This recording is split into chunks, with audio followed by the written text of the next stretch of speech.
الأنبياء والمرسلين سيدنا وحبيبنا وشفيعنا ومولانا محمد وعلى آله وأصحابه الطيبين الطاهرين سبحانك لا علم لنا إنك أنت العليم الحكيم وتب علينا إنك أنت التواب الرحيم اللهم إنا نسألك علما نافعا ورزقا واسعا وشفاء من كل داء يا أرحم الراحمين. Masya Allah sudah jam 10 Insya Allah. Nanti kita tidak lama-lama Insya Allah karena sudah jam 10 Insya Allah. Oke, Bapak-Bapak Ibu sekalian, Alhamdulillah di malam ini kita lanjut ngajinya. Sangat terasa sekali sudah sampai bab siam. Semoga nanti diberikan kemudahan untuk menyelesaikan kitab ini. Suara saya kedengaran buatan Mbok Depainem. Buat Depainem. Dengar. Oke, Alhamdulillah.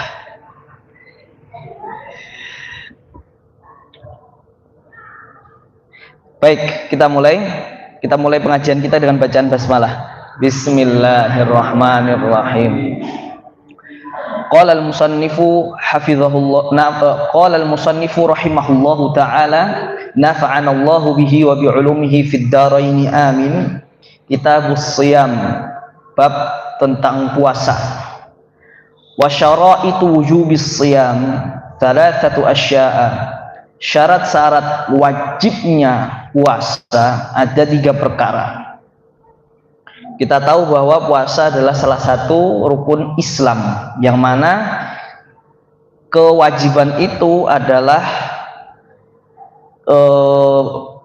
ditetapkan di Al-Quran, hadis dan ijma.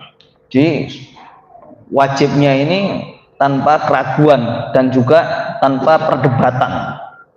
Apa ayat yang menerangkan itu kita sudah sangat familiar, yaitu dalam surat Al-Baqarah ayat 183, ya ayyuhalladzina amanu kutiba alaikumus syiyamu kama kutiba alal ladzina min qablikum la'allakum tattaqun.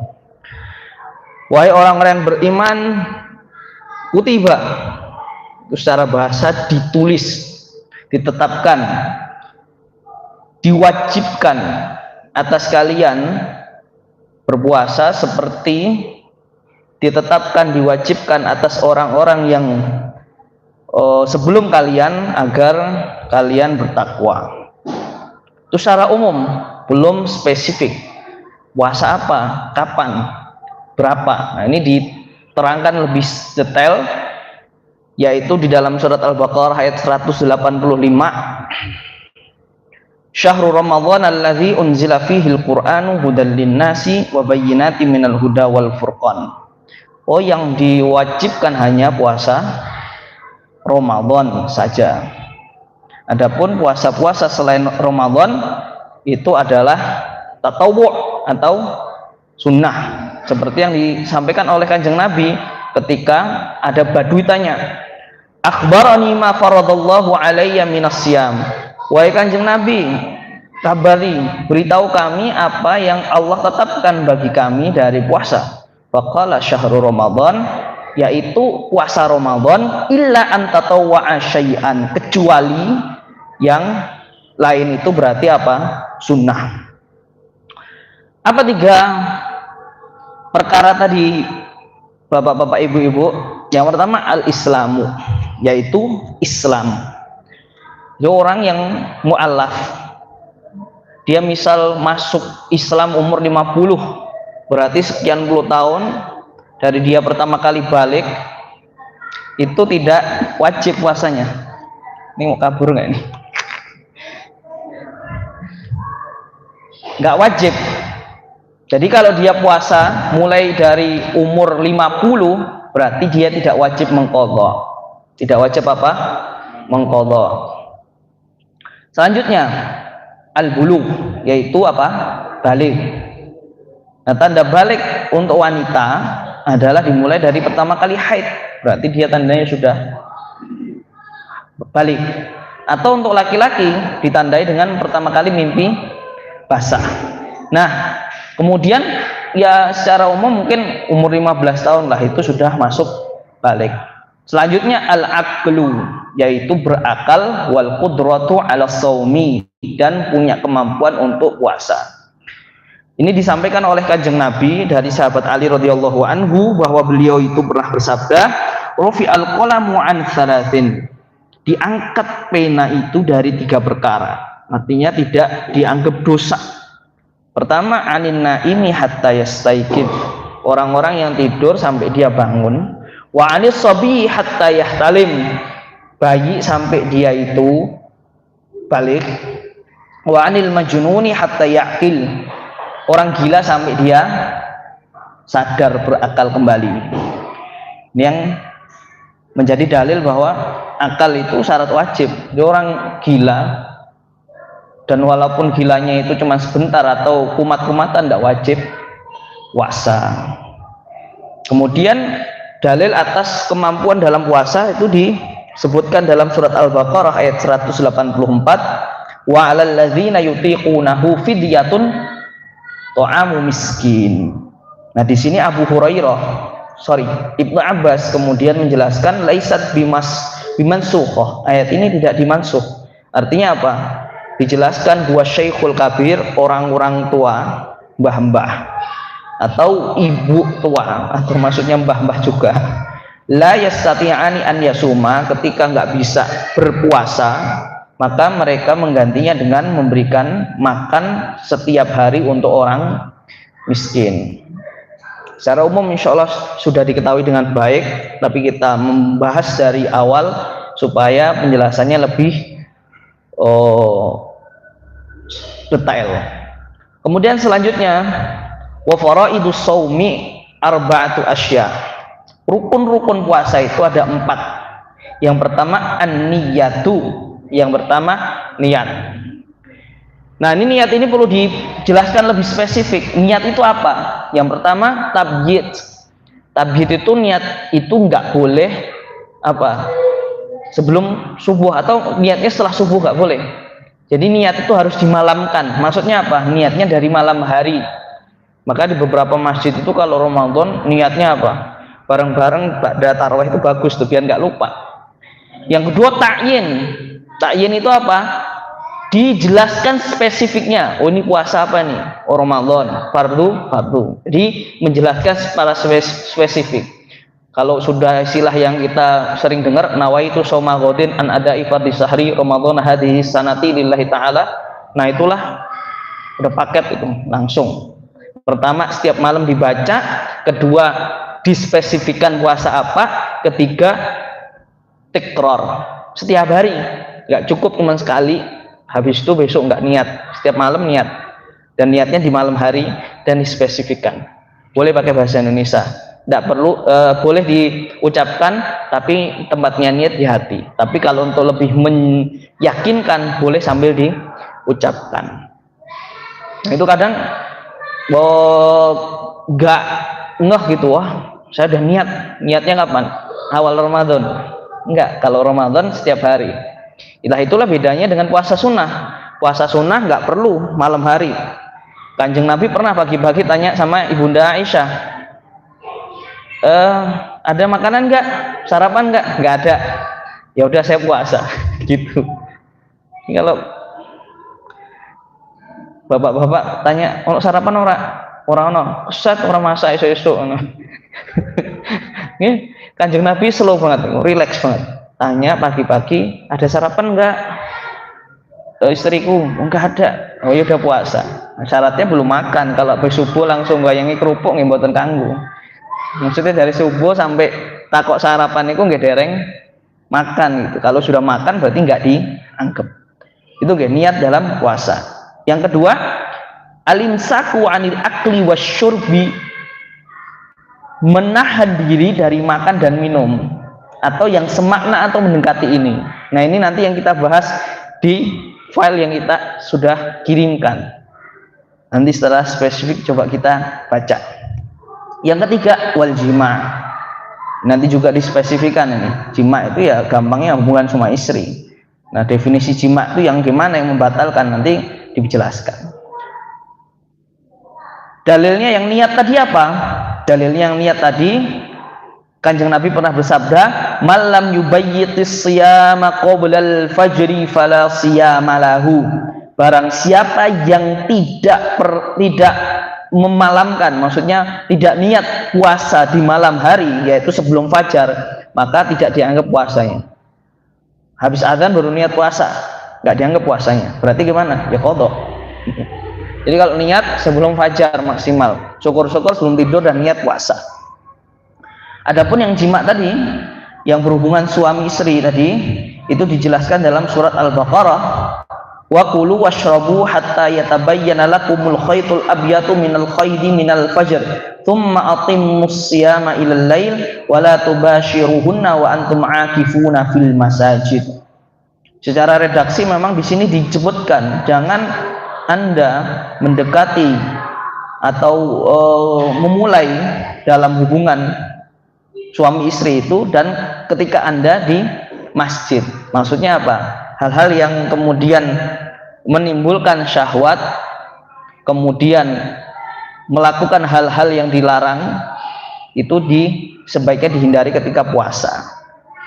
Nah, nanti termasuk juga apakah onani membatalkan puasa atau tidak, atau mimpi basah membatalkan puasa atau tidak. Nah, itu nanti dibahas insyaallah. Terakhir, wa ta'ammudul qai', dan menahan dari muntah.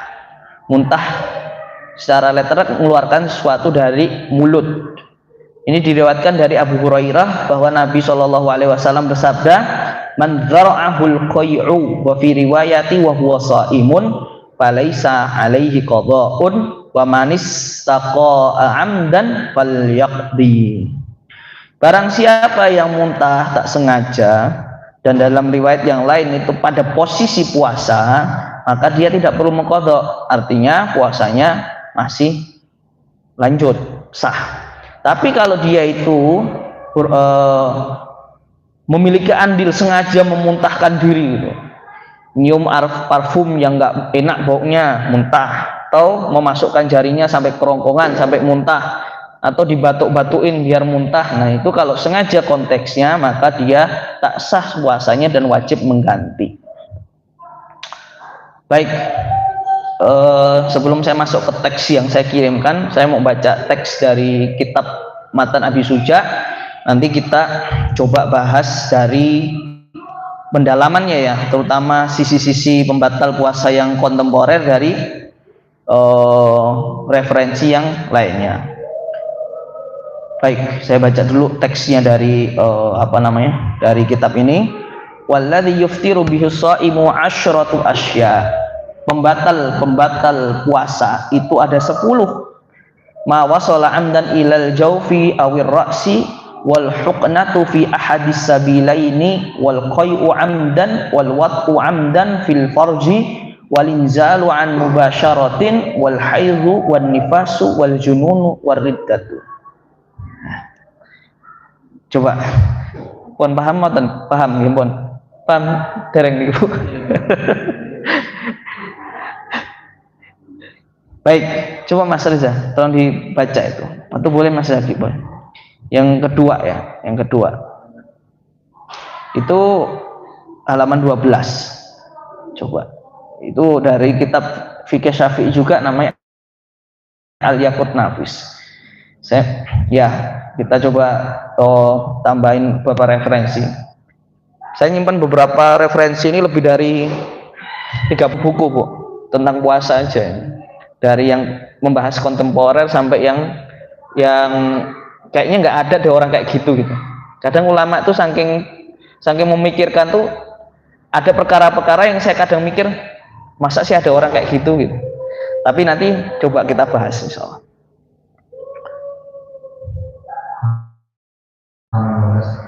Sebelumnya ini adalah kitab ringkasan dari Yaqut Nafis, salah satu kitab fikih juga yang membahas tentang puasa dari mazhab Syafi'i. Baik, silakan Mas dari penjelasan itu aja. Yang pembatal wudhu yang mana itu? 12 sudah ya? Oke, penjelasan masuknya benda atau air ke dalam lalu dibuka Biasanya kata benda berarti tidak masuk di dalamnya angin atau es. Baik, berarti disebut sini yang membatalkan puasa itu kalau kemasukan apa? Ain. Ain itu apa? Benda secara zat atau yang punya fisik. Berarti kalau dia bentuknya gas, angin masuk ke dalam tubuh nggak batal. Jadi kalau sini definisi ain itu berarti zat atau benda yang terfisik. Nah, itu dulu pandangannya. Nanti coba kita lanjut. Yang kedua, istilah jauf. Jauf itu apa, Mas? Ya, lubang yang terbuka tadi ya. Kalau jauf itu berarti istilahnya itu bagian tubuh yang untuk memproses. Itu bisa lambung, bisa mungkin bagian lubang yang spesifik ya. Gampangnya lubang di tubuh manusia itu ada berapa aja, Bu? Mulut, apa? Hidung, lubang hidung, telinga masuk nggak? Masuk. Mata masuk nggak ini? Nggak masuk. Jadi yang disebut manfaat sini, lubang yang terbuka itu satu, mulut, hidung, telinga, lubang dubur, lubang kemaluan, mata tidak termasuk. Nah itu dulu, Ge. Nanti soalnya ada gimana? Puasa pakai tetes telinga, atau gimana puasa tapi suntik, atau gimana nanti puasa tapi infus, atau puasa gimana nanti enema. Wah itu nanti coba kita bahas secara singkat saja. Nanti next kalau mau pendalaman ya pas momennya puasa kita 2 sesi gitu bahas tentang ini. Sebenarnya kurang juga, harusnya 3 sesi. Lanjut, kaidah acuannya apa? Dua aja, Mas. Kaidahnya acuan batalnya puasa dengan masuknya angin atau benda adalah ketika sudah masuk ke bagian dalam atau nafas. Apapun, adapun bila masih di bagian luar maka tidak membatalkan. Baik, saya jelaskan. Tadi kalau hidung itu dianggap batal kalau ada zat yang dia masuk sampai kerasanya lebih dari ini perbatasan mata ini. Kalau udah masuk lebih dari itu sampai benar-benar masuk banget berarti batal. Atau kalau telinga perbatasannya sampai mana? Ini kalau ulama jelaskan itu kita duduk melihat lubang telinga. Nah sampai kita ketika ada zat yang masuk ke lubang itu nggak kelihatan. Maksudnya kalau kita duduk misal Mas Zaki di situ, terus siapa? Pas saya lihat itu nggak kelihatan lubangnya atau sudah masuk yang mana mata itu kalau duduk itu nggak ngelihat, itu berarti udah batal. Gampangnya gitu. Selanjutnya apa? Kerongkongan atau tenggorokan. Itu kalau di sini istilahnya setelah batas makhraj ha. Ini ulama benar jelasin makhraj ha. Gampangnya kalau makhraj ha itu tenggorokan yang kan ada itu kan apa kayak yang gantung itu apa sih namanya? Anak tekak. Nah, mungkin kalau saya perkirakan itu ada sekitar 5 atau 10 cm dari situ. Itu berarti batal. Yo gampangan nelen ngono kae. Apalagi sengaja itu batal. Itu nggih, berarti lubang itu tadi kalau udah masuk zat berarti batal. Termasuk kemaluan, termasuk dubur. Berarti kalau udah masuk sesuatu cairan batal. Ya bukan hanya cairan kalau dari itu. Jima itu hubungan suami istri memasukkan sesuatu. Kalau udah masuk nempel aja. Udah masuk ke lubangnya batal, depan ataupun belakang. Lanjut permasalahan kontemporer terkait Mas. Niki jelas kenapa dereng niki kira-kira? Jelas nggih? Alhamdulillah. Niki perlu kula sampaikan. Pokoknya nek bab-bab hukum fikih niku mboten enten istilah tabu. Kula niku kadang kok pas kemarin bahas tentang apa? Mubtilatil ghusli, pembatal mandi. Kula jelaskan penis niku bukan burung, jadi jangan disebutkan itu burungnya, jangan dipegang. Apa burung itu? Ya, saya sebutkan batang penis, ya udah gitu aja. Atau batang kemaluan laki-laki, jangan disebutkan secara oh ini enggak sopan atau enggak. Kalau masalah ilmu memang harus dijelaskan secara spesifik. Karena di bab yang mandi kemarin, salah satu sahnya mandi itu kalau ada orang yang belum sunat itu kulit yang kulupnya itu suruh buka sehingga air bisa masuk. Saya bahas santri langsung kaget. Ngapa kaget? Ini memang ilmunya kayak gitu tertulisnya, gimana? Masa saya tutupin? Nah, kalau udah sunat aman, nggak usah dibuka-buka lagi, udah kebuka soalnya. Baik, lanjut. Permasalahan kontemporer. Baca Mas. Yang pertama ada rokok-rokok. Ya. Agama Syafi'iyah menggolongkan asap rokok sebagai ain atau benar karena adanya bekas dari asap dan hidup. Rokok batal. Terus dua.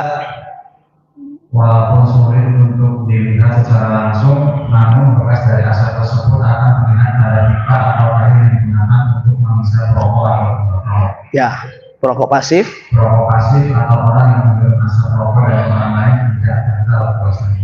Baik, rokok vape sejenisnya ketika dia dihirup ketika puasa membatalkan. Kedua, Ventolin. Yang kedua adalah Ventolin inhaler. Ventolin inhaler adalah obat yang digunakan dengan cara dihirup oleh penderita asma ketika sedang mabuk.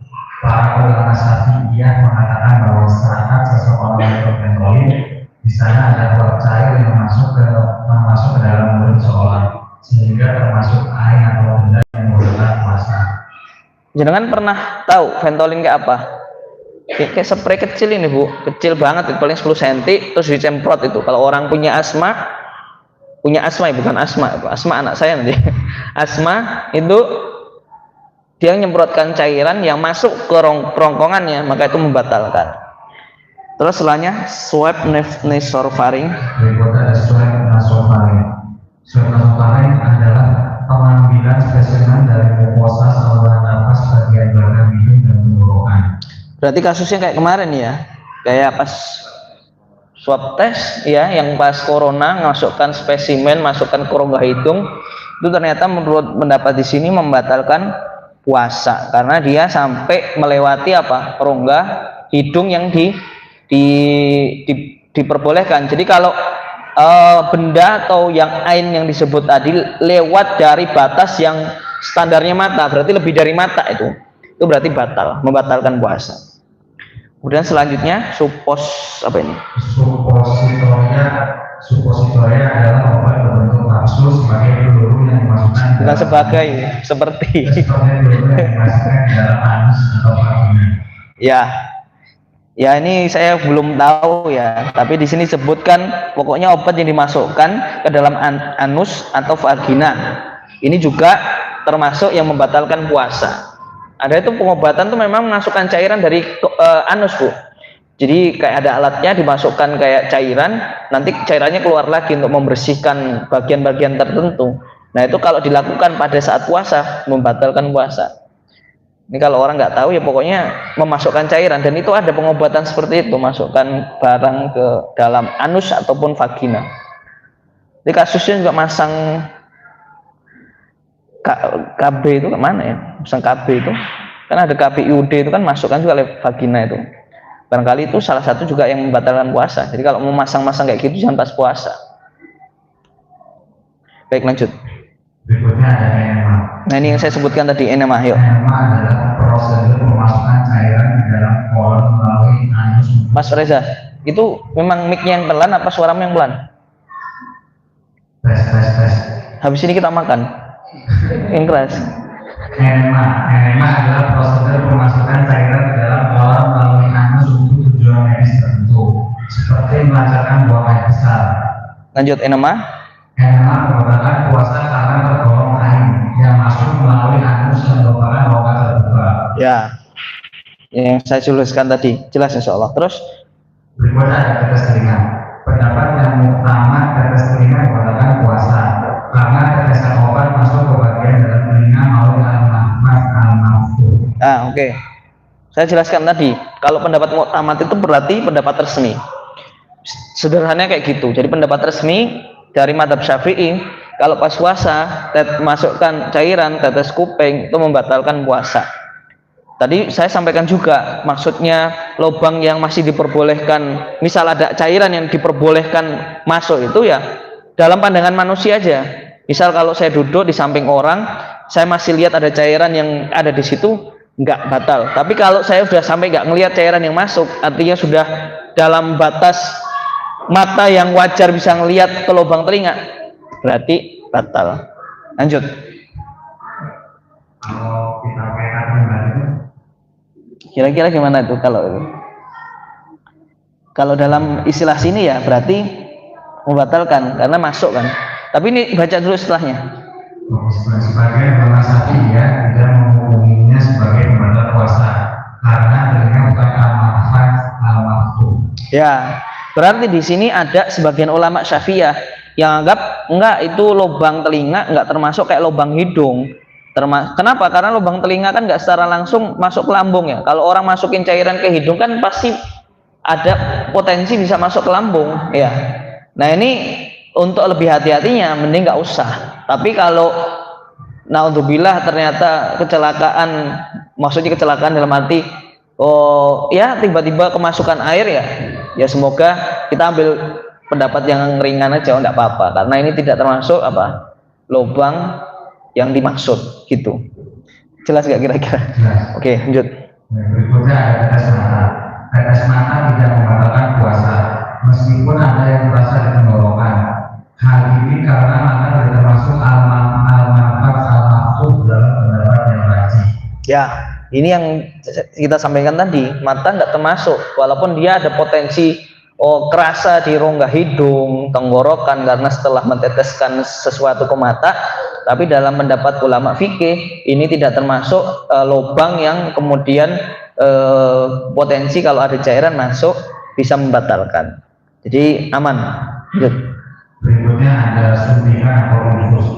Pendapat yang pertama tidak membatalkan puasa secara mutlak, baik injeksi nutrisi seperti infus atau untuk injeksi pengobatan seperti vaksin, karena obat tersebut tidak masuk melalui rongga terbuka. Baik, ini juga unik nih. Ulama itu saking detailnya menganggap kan kalau kita dalam ilmu biologi pori-pori itu kan bisa nyerap cairan ya. Kita mandi mesti kan langsung tiba-tiba hilang, itu kan bukan karena nguap doang masuk ke antara cairan pori-pori kulit. Nah itu ternyata uniknya apa? Kalau di sini, bentar ini sebelum saya bahas ke situnya, pendapat resminya tidak membatalkan karena itu tidak termasuk anggota atau bagian yang tadi dianggap membatalkan puasa. Tapi di sini dirinci lagi. Kalau suntikan, ini sebagian ulama kemudian merincikan kalau suntikannya mengandung nutrisi, infus, kemudian mungkin sejenisnya ya, itu membatalkan puasa. Tapi kalau non nutrisi, artinya tidak sampai ya non nutrisi lah gampangnya, itu tidak membatalkan. Kalau non nutrisi apaan ya? Bius. Saya kurang paham ini. Tapi ini disebutkan lagi coba. Bius ada sendiri nih, bius ada sendiri. Jadi ini konteksnya kalau suntikannya mengandung nutrisi kayak infus lah itu jelas membatalkan ya. Menurut pendapat sebagian ulama. Ya kalau untuk hati-hatinya kita hindari hal-hal itu, vaksin. Ya seperti itu kita hindari. Tapi walaupun tidak menutup kemungkinan ada ulama yang kemudian menganggap bahwa itu nggak batal kok karena nggak langsung lubang terbuka atau nggak langsung ada hubungannya masuk ke nutrisi ke lambung. Gampangnya gitu sih secara kaidah kayak gitu. Kalau nggak ada hubungannya, kalau itu jelas tanpa no debat lah, itu bakal masuk ke rongga pencernaan, itu potensinya membatalkan. Tapi kalau nggak secara langsung, misal tadi telinga, misal tadi pori-pori, itu masih ada ikhtilaf, masih ada perbedaan ulama. Ini masih aman ya Bu? Maksudnya nggak terlalu cepat kan ritme saya? Nggak, insya Allah. Kalau agak di slow mo, oke, nanti saya pelan-pelan. Tapi nanti selesainya jadi 3 sesi. Oke, nggak apa-apa insya Allah. Lanjut bius. Selanjutnya ada bius atau anestesi. Hukumnya kembali ke permasalahan jarak suntik yang sudah berlalu. Adapun bila berdasarkan pendapat yang pertama dan tidak batal, maka dilihat yang pertama apabila bius lokal, yakni hanya menghilangkan kesadaran atau rasa pada bagian tubuh saja, maka tidak membatalkan. Ya, saya pernah tuh puasa-puasa cabut gigi bungsu saya infaksi di bius lokal itu, bius lokal yang mati rasa cuman bagian tertentu aja. Nah, contoh kayak gitu berarti tidak membatalkan. Lanjut. Berikutnya apabila bius total, yakni tidak hilang kesadaran secara penuh, maka ada 2 keadaan. Yang pertama, bila bisa terjadi sepanjang hari dari subuh hingga maghrib, maka membatalkan puasa. Ya, jelas ya. Biusnya total. Ini termasuk ada ulama yang agak unik juga nih. Ada orang dia jadi nokturnal, malam malam dia hidup tuh. Nanti pada subuh begitu azan tidur, bangun-bangun pada maghrib. Itu kan kayak gak sadar itu. Itu ada ngomong itu gak sah puasanya, walaupun dia nggak dibius. Udah kayak orang pingsan. Karena ada gitu, malam misal game pagi dari jam pada tarawih sampai subuh. Pada subuh habis sahur, habis sholat tidur sampai maghrib. Itu ada ulama kemudian nggak sah itu sholatnya. Nggak sah itu puasanya. Ini kayak dia kayak nokturnal nih, hidupnya pas malam doang. Ya berarti sholatnya kalau pas hidup Pak, kalau tidur nggak bisa sholat.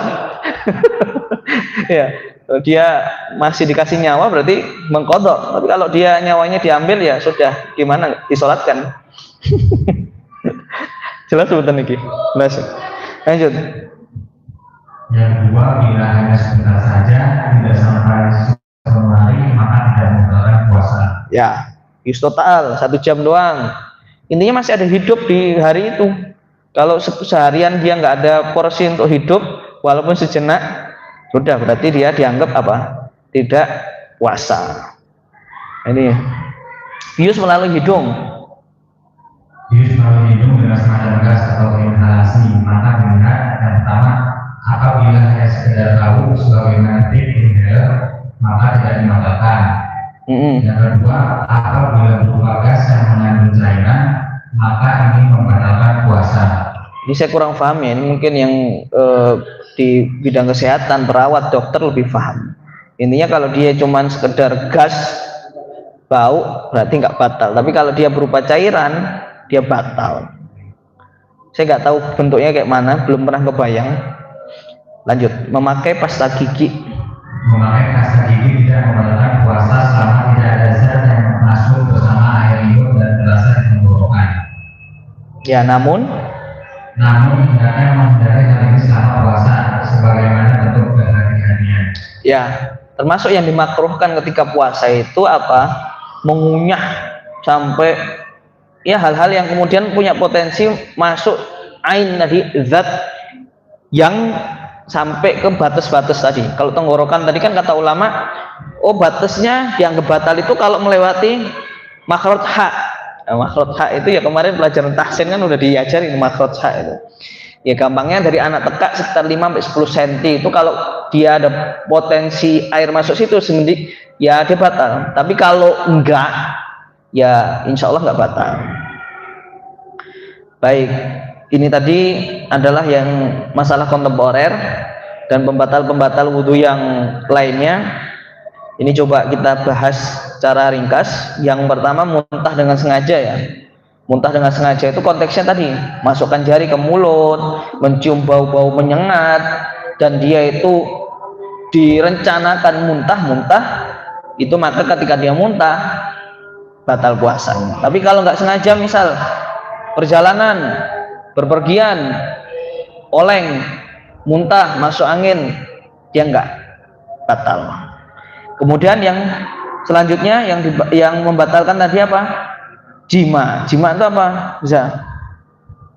Jima yakni masuknya kepada zakar atau hasyafah ke dalam farji, baik kemaluan atau dubur, meskipun tidak sampai keluar mani. Ya. Jadi helmnya tadi, bagian kulit yang kemaluan tuh batangnya, yang paling apa ya, yang paling ya batang pangkalnya lah, itu masuk aja, walaupun nggak masuk full, walaupun nggak keluar, batal depan belakang. Jadi nggak terlek nggak sampai masuk, batal. Lanjut. Jima membatalkan puasa bila dilakukan dalam keadaan ingat dan pengalamannya. Ini yang saya bilang agak aneh. Orang gimana ya? Orang hubungan suami istri tapi nggak inget tuh gimana caranya? Masa ingetnya setelah selesai kan aneh banget ini. Makanya saya bilang tadi agak anehnya ini. Hubungan suami istri tapi pas inget gimana caranya? Dan tahu keharamannya. Apa ya? Kamu ngapain? Oh saya hubungan sama istri, nggak boleh loh. Oh iya nggak boleh, ya sudah. Berarti nggak batal puasa itu mana? Saya ulang-ulang dari tadi tuh. Jima membatalkan puasa bila dilakukan dalam keadaan ingat. Gimana coba? Saya ulang-ulang ini agak-agak. Ya udahlah, pokoknya gitu. Lanjut. Adapun bila dilakukan dalam keadaan lupa atau tidak tahu keharamannya, maka tidak membatalkan puasa. Atau mungkin hari pertama kali ya, hari pertama dia lupa nih. Oh ini udah Ramadan ya? Oh, udah gitu. Ya, oke. Nanti untuk masalah yang selanjutnya coba kita bahas pekan depan insya Allah. Ini tinggal sedikit ya benar ya? Oke, lanjutin aja lah, tinggal dikit. Orang yang membatalkan puasa Ramadan dengan jima maka wajib melakukan satu menahan dari seluruh pembatal puasa hingga maghrib. Ya, pertama, walaupun dia misal jimaknya jam 10 pagi, berarti dari sisa waktu sampai maghrib dia wajib menahan. Puasanya udah nggak dianggap, dia tidak boleh makan dan minum. Yang kedua, mengkodok puasa tersebut dengan segera di 2 Syawal. langsung suruh ganti tuh di 2 Syawal, karena kalau 1 Syawal nggak boleh puasa. Ya, terus Yang ketiga, diberi takjil oleh hakim menegakkan syariat. nah ini agak-agak ya kalau ada seperti itu, kalau nggak ada 4 membayar kafarat. 4 membayar kafarat, yakni yang pertama membebaskan, tidak mungkin bila tidak mampu maka berpuasa 2 bulan dan nanti.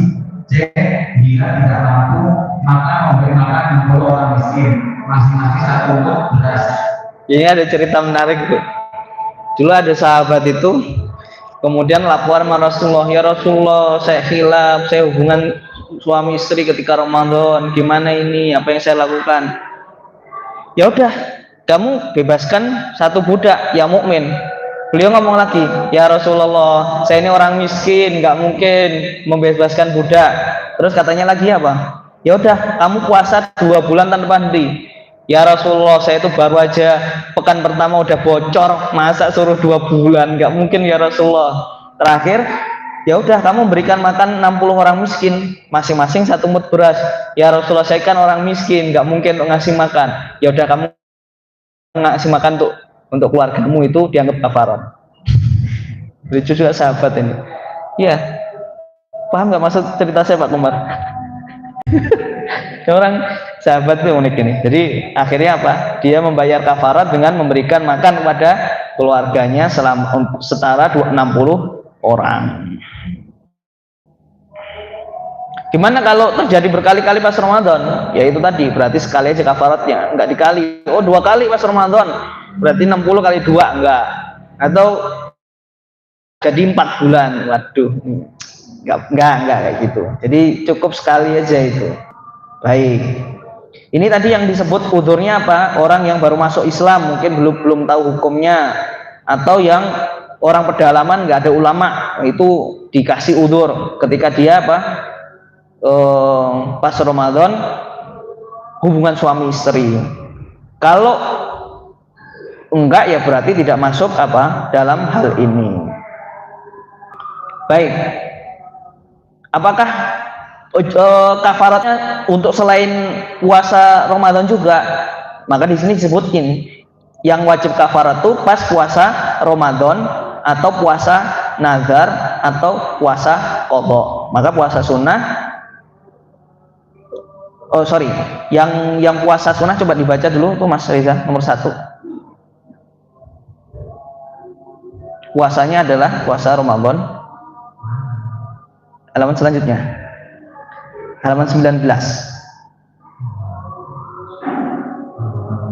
Ya, jima saat berpuasa mewajibkan kafarah dengan syarat 1, puasanya adalah puasa Ramadan, sehingga apabila jima terjadi pada puasa sunnah atau puasa nazar atau puasa qadha, maka tidak wajib kafarat. Jadi yang wajib kafarat hanya puasa Ramadan. Bukan termasuk orang yang diberi udzur tidak puasa, seperti orang sakit dan musafir. Jadi kalau orang musafir, dia kan tidak wajib puasa atau diberikan udzur puasa, dia jima ketika waktu itu, maka dia tidak diwajibkan kafarat. Oke. Insya Allah jelas, insya Allah. kita lanjutkan pekan depan mohon insyaallah. Insyaallah ada beberapa hal yang belum disampaikan, kita lanjutkan di pekan depan. Semoga mendatangkan manfaat, semoga mendatangkan ketenangan, karena dengan ilmu tambah yakin ketika beribadah, dan Allah jadikan ini timbangan amalan kita kelak di akhirat, amalan kebaikan. Wallahu a'lam. Mohon maaf jika ada kesalahan dalam pengucapan ataupun penjelasan, semoga Allah ampuni dan dimaafkan. Kita akhiri dengan alhamdulillah dan doa kafaratul majlis. Alhamdulillahirabbil alamin. Subhanakallahumma bihamdika asyhadu an la ilaha illa anta astaghfiruka wa atubu ilaik. Assalamualaikum warahmatullahi wabarakatuh.